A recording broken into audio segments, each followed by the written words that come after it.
introduction. It may already be apparent that I don't regularly speak publicly. In fact, I don't think I have since college. I'm hoping not to be too quiet or too fast, but please speak up if you can't hear me. As I said in intro, I've grown up chronically ill. I was diagnosed at 15 months old with juvenile rheumatoid arthritis.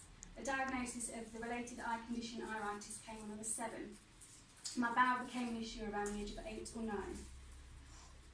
At first it was put down to medications I was taking, making my bowel sluggish, and so I learnt to live with the pain and toilet trauma.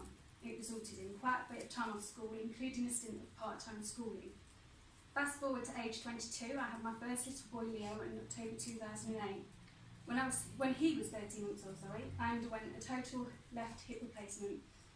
My hip bone had basically died, a condition called avascular necrosis due to the frequent steroid treatments I've been on. I had my arthritis over the years, the steroids were. I had my second little boy, Riley, in November 2011, and me and their dad got married the following summer. After returning from our family moon in Greece, I was struck by my first debilitating diarrhea attack. Before then, my main issue had been with constipation. Blaming it on having been abroad, I put up with the constant toilet trips, the mucus and the weight loss. After a couple of weeks, it seemed to ease before crippling me again within a fortnight, and then I thought it was time to see my GP. It's a story that goes on, but after a colonoscopy, I was diagnosed with Crohn's disease. I had my first hospitalisation in November 2015. Severely ill, I'd become malnourished and was in ketone acidosis, a condition normally seen in diabetics.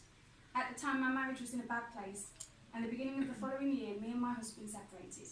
In April 2016, I was admitted once again. Things hadn't settled since my previous admission, and an MRI detected a mass in my terminal ileum, which luckily turned out to be inflammatory, not something more sinister. And a practice pill had got stuck in my small bowel. With so much going on personally, being a good mum to the boys had taken priority, but now I realised to be the mum I wanted to be, and the one that they needed, I had to get fixed. The timing couldn't have been much worse. I spent my 30th birthday in a hospital bed, being told that in less than 48 hours I'd be having a right hemicolectomy and I was getting a bag, just not the designer one I'd been anticipating. By the time I got this news, I'd been lucky enough to discover a network of online support for people with IBD. I'd had the chance to talk to other people with the condition, some who had stomas. This proved to be a blessing. When I was first diagnosed, getting a bag was my worst fear. But online I met some amazing people, including the likes of Cheryl and Steve, who are here today. People who were still living their lives, working, parenting and making a difference. I was so very poorly, I was ready to accept anything to make me better. Seeing these people still enjoying life made me feel like maybe this was possibly just beginning. I should possibly interject here and let you know I'm quite a positive Pollyanna. I feel that having a positive attitude to situations helps my daily battles. I also allow myself the odd moan and cry. After all, living with chronic illnesses is tough, but I try to stay on the bright side of life. My ileostomy journey has seen me cycle through a whole spectrum of emotions, happiness to tantrums, to pride to tears, and everything in between. I was lucky enough to have a pretty well-behaved stoma from the start, although if you were in mindfulness, you might have heard it. He worked quickly following surgery, and I got used to bag changes with the help of my fab stoma nurses. I then faced my first wobble. I was in hospital for 2 weeks following my surgery and lived in PJs, but I'd soon be out and back in the real world. What would I wear? What could I wear? Was I going to be consigned to leggings for the rest of my life? I'd just separated from my husband, had a life-changing surgery and turned 30 all in 3 months. My self-esteem was at an all-time low. This is when Purple Wings and the amazing Lauren Henderson came in to give me a vital boost of confidence. She came to see me just 5 days after my surgery with hugs, advice and my Purple Wings grant, which was just amazing. I remember at the time she suggested high-waisted jeans and trousers were the way to go, but I just remembered a trip to Topshop a few years before when I tried on some high-waisted jeans and ended up sending a photo to my friend because I looked so ridiculous. I still thought the only way for me would be leggings.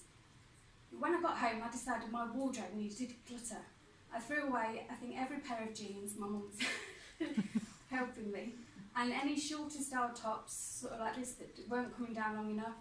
It was drastic and honestly not something that has to be done, but I suppose it gave me a clean slate to learn from and an excuse to go shopping.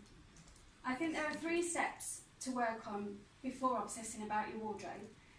First and foremost, give yourself time to heal. You've had major surgery and your mind and body will take time to recover. Give yourself that time, don't push it, and stick to your comfies as much as possible. Secondly, work on your bag routine. What products work best for you? Every ostomy is different, and there are lots of people who offer support and advice online. You can also talk to your stoma nurse as well as the product companies. You can ask for samples, give things a go, see what works for you. To gain confidence, you need to be able to trust the products that you're working with, so this step's vital. The third thing to think about is bag in or bag out. Some people are really uncomfortable with the idea of having their bag out, and it's totally your own personal preference. This may impact on the decisions about clothes you wear. Sometimes the positioning of your stoma can affect this as well, because Steve, my partner, who's also got an ileostomy, his is quite high. So if he was a woman, he's not, but he couldn't wear high-waisted because even high-waisted wouldn't sort of cover it. So sometimes the decision's sort of taken out of your hands, but it's something else to consider. Personally, I don't mind wearing mine in or out. Many of the campaigns you'll see people showing off their bags with pride, but this might not be for you. That's nothing to be ashamed of. Stay true to yourself and what makes you comfortable. So what have I learned over the last 3 years? Firstly, high-waisted jeans and trousers actually do look alright. I don't shop in Topshop anymore though. Jeans can be more restrictive, and following surgery you might want to steer clear for a few weeks or even months, but you will get back in them. Maternity options are also a great idea, because what normally would cover a bump will go nicely over your bag. They're also great for those who experience severe bouts of bloating like I do. Leggings are comfy, especially high-waisted ones, can still be fashionable, and I don't have to always wear them. Dresses which cinch in at the waist and flow out are perfect for wearing over your bag. Sizing up can also really help. I do this with my jeans and jeggings, not to the point of them being loose or falling off, but just to give the bag a bit of extra room. Yes, we can still wear white. You can check out my ranted blog post about this, but you can wear whatever you want as long as you're comfortable and happy. I don't own any Ostomate specific clothing items, but because I do find them to be quite expensive. I'm a high street girl and I've found plenty that works there. That said, if you're struggling, it is often an option to think about. I do own ostomy specific underwear. Jasmine Stacey has unfortunately closed down, but I've heard great things about Vanilla Blush. I tend to wear ordinary underwear day to day, but on special nights out, I find that high-waisted underwear can help smooth out the shape and get rid of that sort of visible lump that you can sometimes see of the bag. And as for you men, I didn't want to leave you out, so I asked my partner Steve, who has an ileostomy, about what he would suggest. He said that long line dipped hem t-shirts, pretty fashionable these days. He finds them in most shops. Because of the long length, they can cover the bag. He wears his jeans underneath his bag with his bag out, but these t-shirts sort of go far enough down so that they cover everything. One thing he does struggle with is carrying his supplies, not just his spare ostomy kit, but his medicines and stuff as well. Beyond Dimensions have actually kind of sent me a couple of bits to try. I've got them in my bag, so if you want to have a look, feel free to come and ask me, but he's been using one of the bags and isn't now filling my handbag up with all his Our relationship began a few months after my surgery, and is proof that love with a bag is possible. He has a bag too, which makes things less awkward in many respects, although being in a relationship with someone who is chronically ill can be tricky at times. I'm not going to go into much detail about intimacy, as my mum is here today. No, please don't. It's never made me feel undesirable for having a bag. In fact, it's rarely an issue. If you do feel shy or worried, there are options out there. Stoma bag covers, which can make the bag look prettier. You've got intimacy wraps, which just wrap around your waist and cover the bag up. High-waisted underwear, pretty nightwear that you can buy in many places on the high street now. Otherwise, try and make sure your bag is empty, which isn't always possible in the heat of the moment, and just focus on you and your partner, and it really shouldn't be an issue. Obviously, I had my children before my diagnosis, but pregnancy with an ostomy is more than possible, as shown by lovely ladies like Steffi, who blogs at Colitis to Ostomy, Lauren from Purple Wings, and Nicola, who's just had a baby. Well, she's had a few with her 2 times a few. Naming my stoma definitely helped my boys accept it as part of our daily life. Stanley is like the naughty child of the family. I found being open and honest from the start helped with them tremendously. I answered their questions in an honest but child-friendly way. I let them see my stoma, watch me change my bag, although they now prefer to stay out of the bathroom because they say it smells. They will happily go in public toilets with Steve, as he is apparently quicker when it comes to empty than me.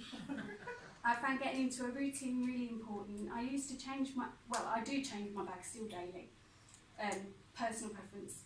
I got into the habit of, in the hospital, waking up, having a shower, changing my bag, but once I got home, obviously we started doing the school run, and doing it in the morning was just too much, so I swapped it to the evening.